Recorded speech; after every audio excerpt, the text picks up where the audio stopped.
बिस्मिल्लाहिर्रहमानिर्रहीम। अस्सलामु अलैकुम माय डियर स्टूडेंट्स।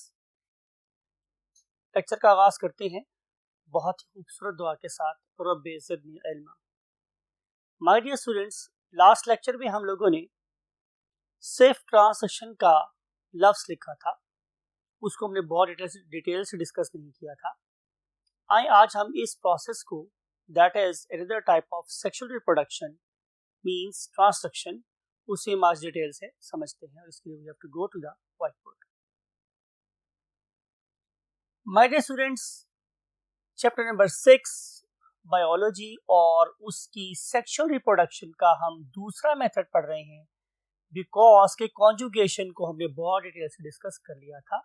और अब हम देखने वाले हैं कि what is meant by transaction, क्या होती है, इसको बाद में समझते हैं। पहले हम ट्रिब्यूट पेश करते हैं उन दो साइंटिस्ट को जिन्होंने रिसर्च करके हमें ये बात बताई कि बैक्टीरिया में जीन की ट्रांसफर का ये वाला मेथड भी प्रेजेंट है जिसे हम ट्रांसक्शन कहते हैं।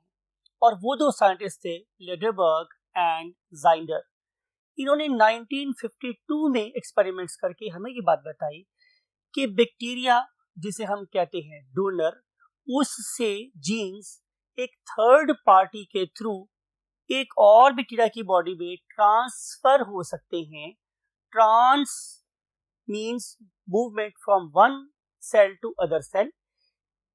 जहां से जीन मूव कर रहे हैं वो है डोनर बैक्टीरिया, और जहां पर मूव कर रहे हैं वो है रेसिपिएंट बैक्टीरिया। जाहिर है अगर आप पॉइंट ए से पॉइंट बी पे जाना चाहते हो तो you have to have a vehicle, और वो जो व्हीकल है यहाँ पे that is basically none other than the virus. तो जो थर्ड पार्टी यहाँ पे इस्तेमाल होती है that is basically a virus. You got my point.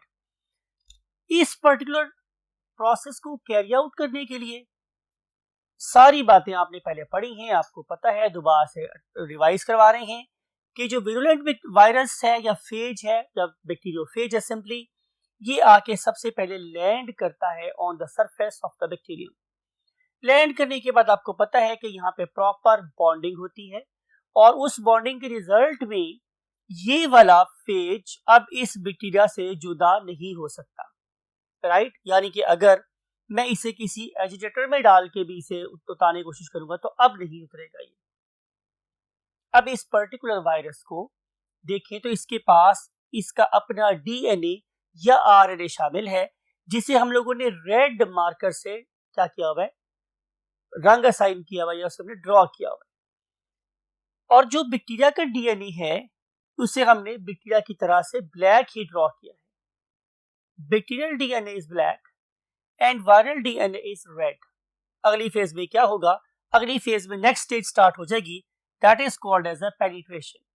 और उस पेनिट्रेशन के रिजल्ट में आप लोगों ने पढ़ रखा है कि this particular virus undergo the compression of its tail, और उसके रिजल्ट में जैसे हम इंजेक्शन के थ्रू मेडिसिन डाल रहे होते हैं वैसे ही समझ लें, उसी प्रोसेस से ये वाला वायरस अपने डीएनए को बैक्टीरिया की बॉडी में इंजेक्ट कर देगा using certain enzymes that can make hole in the walls of the bacterial body. अगली फेज में क्या होगा माय डियर स्टूडेंट्स कि ये जो वायरस का डीएनए है, हमने सब लंबा करके दिखाया आप लोगों को ताकि विजिबिलिटी बेहतर हो जाए, ये अपने आप को इस पर्टिकुलर बैक्टीरियल डीएनए के अंदर शामिल कर लेगा। This is called as inoculation. Inoculate कर लिया, उसको दाखिल कर लिया, अपना हिस्सा बना लिया। Now this particular virus, because it has the ability to develop some sort of master slave relationship, तो ये बन जाएगा आका, मास्टर, और बैक्टीरियल जो यू कैन से बायोमशीन है, it will become the slave. Now this bacterial biomachine, it will make everything not for the bacteria but for the virus. यानी कि अब जो डीएनए बनेगा वो भी वायरस का होगा, या आरएनए बनेगा वो भी वायरस का होगा, और जो प्रोटीन कोड्स हैं वो भी किसके होंगे, वायरस के होंगे। A time will come when this particular bacterial body will be filled with number of what viroids, और उनके अंदर जाहिर दो चीजें शामिल हैं, बाहर प्रोटीन कोड और अंदर वायरस का अपना डीएनए।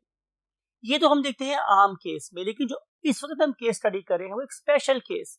उस केस में आप देख रहे हैं कि इस वायरॉइड के अंदर अगर मैं जरा गौर से देखूं तो मुझे 2 किस्म का डीएनए नजर आ रहा है, लेकिन साथ वाले केस में देखा जाए तो मुझे 1 किस्म का डीएनए नजर आ रहा है। इसका मतलब ये है कि it is purely a chance, एक चांस से, एक प्रोबेबिलिटी है कि बहुत से वायरसेस के अंदर सिर्फ वायरसेस का अपना डीएनए आए, और बहुत से वायरसेस में ऐसा भी हो सकता है कि बैक्टीरिया के डीएनए वायरस के डीएनए के साथ बैक्टीरिया का डीएनए भी शामिल हो जाए।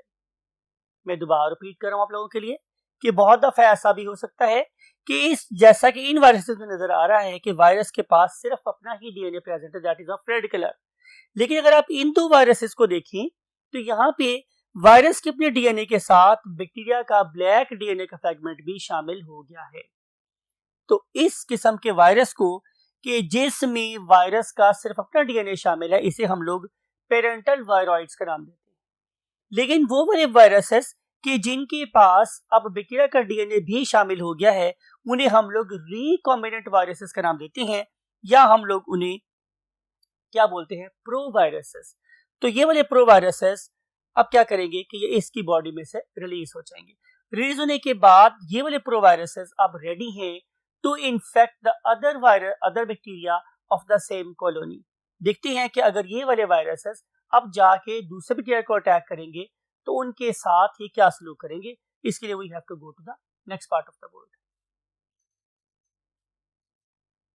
यस माय डियर स्टूडेंट्स, बात हो रही थी आप लोगों के साथ कि ये जो वायरसेस वहां से रिलीज हुए हैं, ये वाले वायरसेस क्या करेंगे, जाहिर है ये एक नए बैक्टीरिया के ऊपर जाके अटैक करेंगे।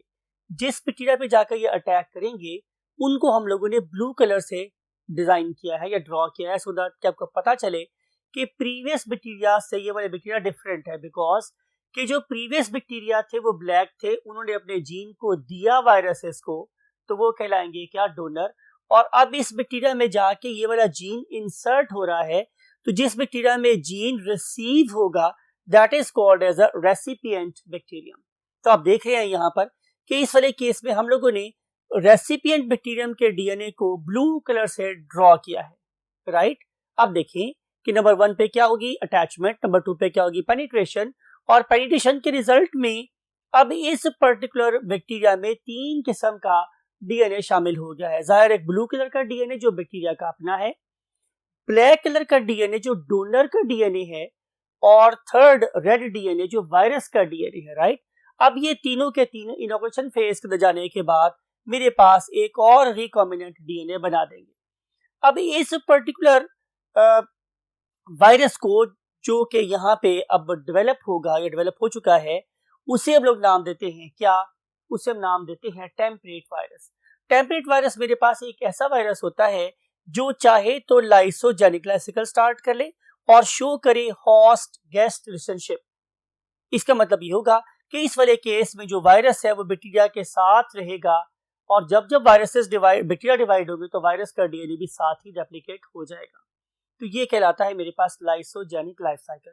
लेकिन प्रीवियस केस की तरह से ऐसा भी हो सकता है कि ये वाला वायरस बैक्टीरियल मशीनरी को पूरी तौर पे ऑक्यूपाई कर ले और लाइटिक लाइफ साइकिल स्टार्ट कर ले। तो एक ऐसा वायरस जो टेम्परेट, जो लाइसोजेनिक और लाइटिक दोनों लाइफ साइकिल ऑपरेट कर सकता है, that is called as a temperate phage, right. तो ये है हमारे पास my dear students consequence of this particular you can say whole process, कि इसके रिजल्ट में 3 किस्म का डीएनए बना, और ये तीनों किस्म के डीएनए की वजह से अब ये जो मेरे पास बैक्टीरियम है उसमें बहुत से जीन्स डोनर के एक्सप्रेस हो सकते हैं और बहुत से जीन रेसिपिएंट के एक्सप्रेस हो सकते हैं। तो कहने का मकसद माय डियर स्टूडेंट्स ये है कि आपको पता है कि हम सेक्सुअल रिप्रोडक्शन की ऐसी रिप्रोडक्शन को कहते हैं जहाँ पे दो डिफरेंट किस्म के ऑर्गेनिजम्स के डीएनए आपस में मिल जाते हैं। तो आपने देखा यहाँ पर कि यहाँ ब्लैक डीएनए और ब्लू डीएनए आपस में मिल गया है, ठीक है। तो जब दो डिफरेंट किस्म के डीएनए आपस में मिले, इसका मतलब है दो डिफरेंट वैरायटी की जीन्स आपस में मिल गई और हमारे पास जेनेटिक वेरिएबिलिटी प्रोड्यूस हुई। और ये जो जेनेटिक वेरिएबिलिटी है, इसी को तो हम लोग क्या नाम देते हैं, सेक्सुअल रिप्रोडक्शन का एक और method, that is called as transduction. इसका फायदा मेरे पास यही है कि मोर जेनेटिक कॉम्बिनेशन प्रोड्यूस होंगे और ये वाले बैक्टीरिया और उनकी स्पीशीज ज्यादा देर तक इस चेंजिंग और चैलेंजिंग एनवायरनमेंट के अंदर अपने आप को एग्जिस्ट करवाने में कामयाब हो जाएंगे।